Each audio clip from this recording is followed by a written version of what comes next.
বিসমিল্লাহির রহমানির রহিম। এভরিথিং আগ্রোর পক্ষ থেকে সবাইকে জানাই সালাম, আসসালামু আলাইকুম। আজকে আমরা ভিডিও করার উদ্দেশ্য হচ্ছে আমাদের খামারের প্রতিদিনের যে কার্যক্রমগুলো শুরু হয় সেইগুলো আপনাদের সামনে তুলে ধরার জন্য এই ভিডিওটি করা হয়েছে।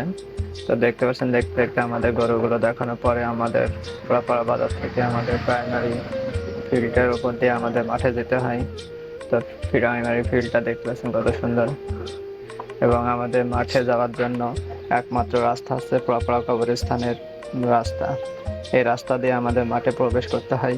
খুবই দুঃখের বিষয় হচ্ছে আজকে একজন মাইয়া মারা গেছে, তেনার জন্য এখানে কবরস্থানে কবর করা হচ্ছে।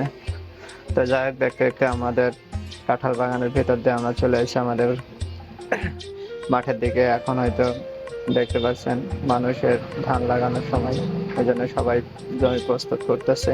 তো দেখতে দেখতে আমাদের ঘাসের ভুঁইতে চলে এসেছি। দেখতে পাচ্ছেন ঘাসের ভুঁইতে ঘাস লাগানো হয়েছে প্রায় 2 মাস হয়েছে, কিন্তু শীতের জন্য এই ঘাসগুলো খুব একটা বড় হয় নাই। তার ফলেও হচ্ছে এই ছোট ছোট ঘাস আমাদের কাটা লাগবে। কারণ হচ্ছে দীর্ঘ 1-1.5 মাস আমাদের গরুতে কোনো কাঁচা ঘাস দিতে পারে নাই, শুধু দানা খাবার দিয়েছি। যার কারণে ছোট হলেও এখন কিছু করার নেই, তাই এই ঘাসগুলো আমরা কাটতে বাধ্য হচ্ছি। এরপরে হয়তো এই কাটার পরে আবার ঘাস হবে। ঘাস কাটা হয়ে গেছে, এখন আমাদের বাড়ি চলে এসেছি। বাড়িতে আসার পরে আমাদের এই বিশালির যে গাদা আছে, এখান থেকে বিশালি টেনে আমরা এখন আমাদের বিশালি কুচি করার জন্য নিয়ে চলে যাব।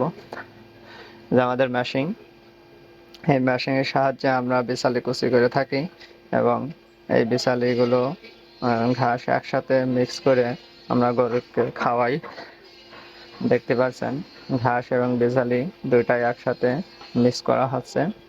তো এখানে প্রায় আমাদের 10টি গরু আছে। 10টি গরুর জন্য মোটামুটি এই বিশালি আর ঘাস প্রস্তুত করা হচ্ছে।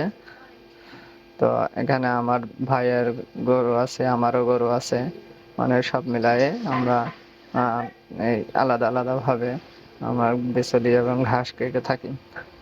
তো আমার বিচুলি ঘাস কাটা হয়ে গেছে, মানে এইগুলো এখন গরুকে দেওয়া হবে।